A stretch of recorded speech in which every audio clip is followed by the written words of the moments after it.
Assalamu alaikum. This video lesson is about the place of mathematics in elementary school curriculum. Let us first discuss the learning outcomes of this video lesson. After this video lesson, the students will be able to describe the term curriculum, discuss history of development of national math curriculum in Pakistan, analyze aims and objectives of teaching math, describe context trends which are part of math curriculum, describe scheme of studies of elementary mathematics.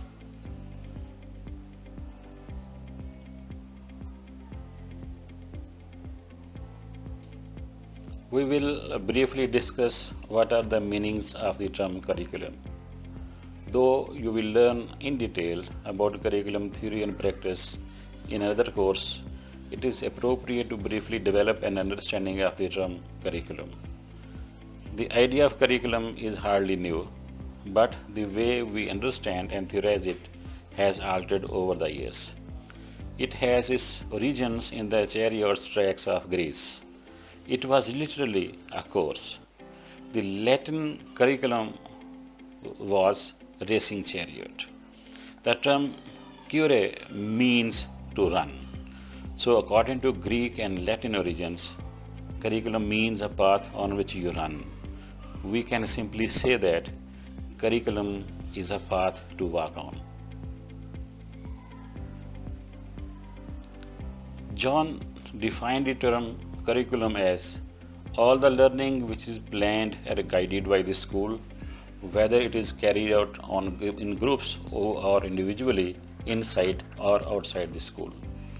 According to this definition, firstly, learning is planned and guided. We have to specify in advance what we are seeking to achieve and how we are going about it.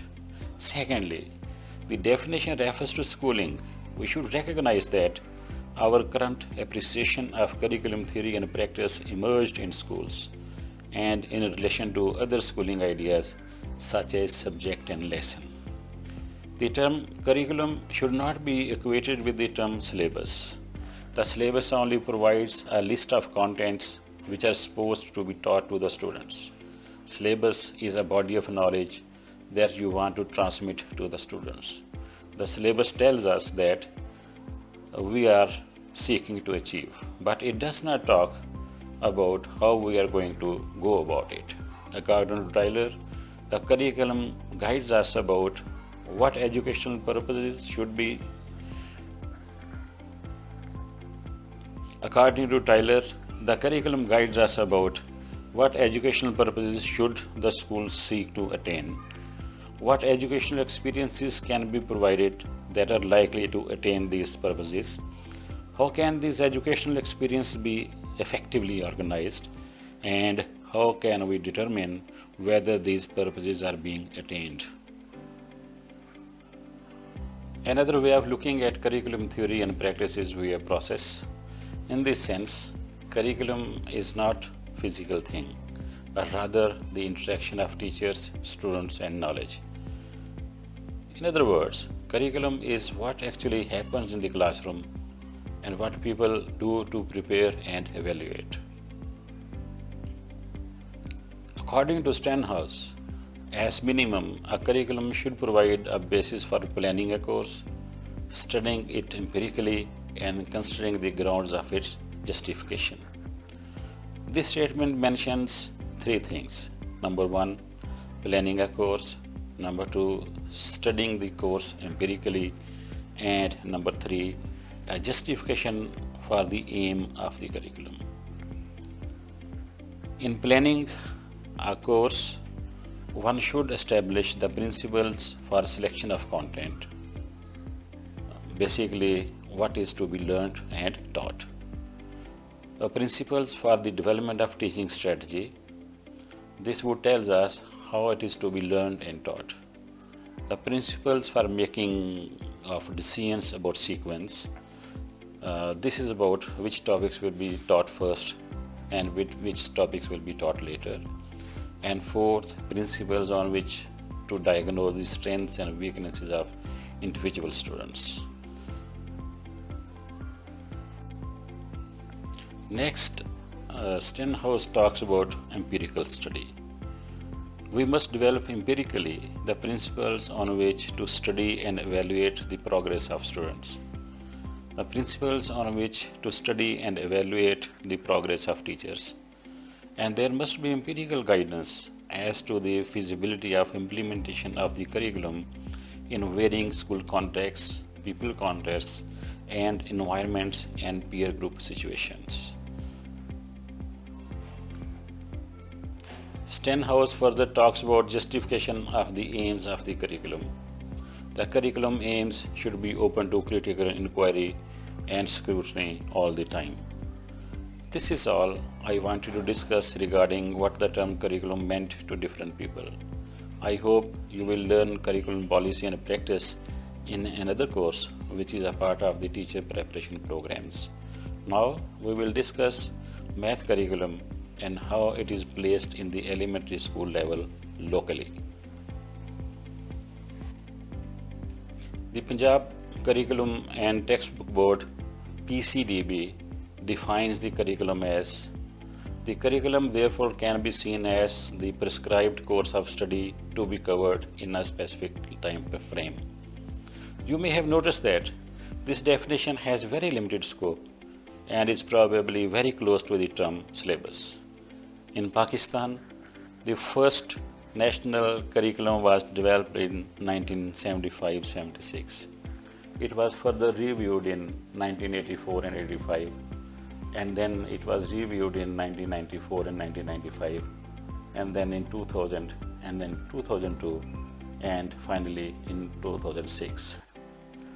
After this, the education became part of the provincial subject, and the PCTB developed curriculum for the province of Punjab in 2019.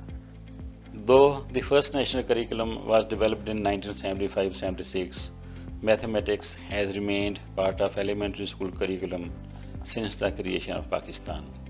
After the 18th Amendment, PCTB developed curriculum for the province of Punjab in 2019. After 18th Constitutional Amendment, the development of curricula, approval of textbook, manuscripts and supplementary reading material, production of reference and research material, and scheme of studies falls in the domain of provinces. Now, Punjab Curriculum and Textbook Board looks after the school curriculum needs of the Punjab province. It is the time to have a look at the aims of math curriculum in Punjab. The first aim is to prescribe the subjects to be taught to various grades and impart high quality student-centered learning. Second, transform school education with added emphasis on STEM subjects and skillful application of emerging trends, modern concepts, technical knowledge, and innovative activities. Produce disciplined, motivated, and enlightened youth with high moral character, sound ethical values, and resilience to face adversities and challenges.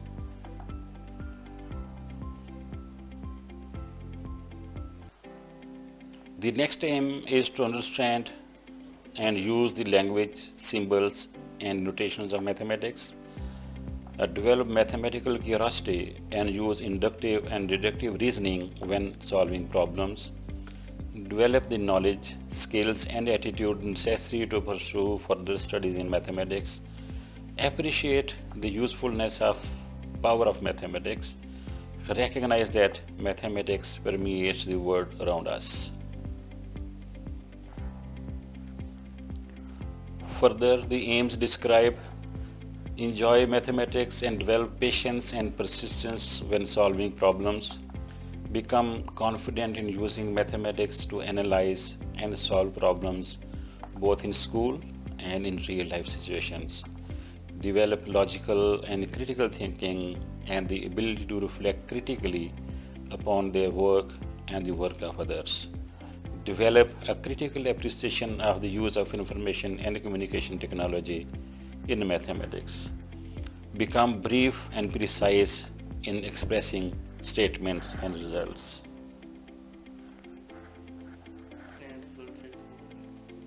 Become brief and precise in express. Become brief and precise in expressing statements and results. Now I will share with you the math specific curriculum objectives. According to these objectives, the student should be able to know and demonstrate understanding of the concepts from the branches of mathematics, develop understanding and fluency in mathematics through inquiry, exploring and connecting mathematical concepts, choosing and applying problem-solving skills and mathematical techniques. Do numerical calculations, recognize patterns, describe relationships, and apply algebraic techniques and generalizations. The student should be able to identify, visualize, and quantify measures and the attributes of shapes and objects, and explore measurement concepts and geometrical relationships, applying formulas, strategies, and geometrical reasoning in the solution of problems. Collect, represent, analyze, interpret, and evaluate data. Use appropriate mathematical concepts and skills to solve problems in both familiar and unfamiliar situations, including those in real-life contexts. The student should be able to select and apply general rules correctively to solve problems, including those in real-life contexts. Prove mathematical relationships and general rules. Use different forms of mathematical representations, formulae, diagrams, tables, charts, graphs, and models, and draw accurate geometrical figures. Any curriculum must describe the key learning areas of the relevant subject. According to the curriculum developed by PCDB in 2019, the key math learning areas include numbers and operations, algebra, measurement and geometry, information handling, and reasoning and logical thinking. Let's explore these learning areas one by one and see what the students are expected to do in each learning area. In numbers and operations, the students will be able to identify numbers, ways of representing numbers, and effects of operations in various situations. Compute fluently with fractions, decimals, and percent. In algebra, the students will be able to analyze number patterns and interpret mathematical situations by manipulating algebraic expressions and relations, and model and solve contextualized problems. The next key learning area is measurement and geometry, and in this area the students will be able to learn identify measurable attributes of objects, construct angles and two-dimensional figures, analyze characteristics and properties of geometrical shapes, and develop arguments about their geometrical relationships. The next key learning area is information handling, and in this area the students will be able to collect, organize, analyze, display, and interpret data. And in the last key learning area, reasoning and logical thinking, the students will be able to use patterns, known facts, properties, and relationships to analyze mathematical situations, examine real-life situations by identifying mathematically valid arguments, and drawing conclusions to enhance their mathematical thinking. The scheme of studies describes how many periods will be allocated each week for the teaching of a subject. It further describes the maximum weightage of marks and medium of instruction. The scheme of studies also delineates the weightage of each topic in the scheme of assessment. In the math scheme of studies, 6 periods per week are allocated to the teaching of mathematics from grade 1 through 8. The maximum marks allocated to the subject of mathematics are 100 from grade 1 through 8. Further, the medium of instruction for teaching mathematics is English throughout all grades. Almost 1/6 of the total teaching time of an academic year is allocated to the subject of mathematics at elementary level. This shows that mathematics has central place in the elementary school curriculum. Here is a summary of what we have learned today through this video session. We have learned what the term curriculum means and how it is different from the term syllabus. We have explored the history of development of national math curriculum in Pakistan. We have uncovered the aims and objectives of teaching math at elementary level. We have uncovered key learning areas which are part of math curriculum. And finally, we have looked at scheme of studies of elementary mathematics. In order to develop in-depth understanding of current math curriculum and scheme of studies, you are advised to read the documents which are mentioned under the topic Place of Mathematics in Elementary School Curriculum in the Google Classroom. Thank you very much for viewing this relatively longer video.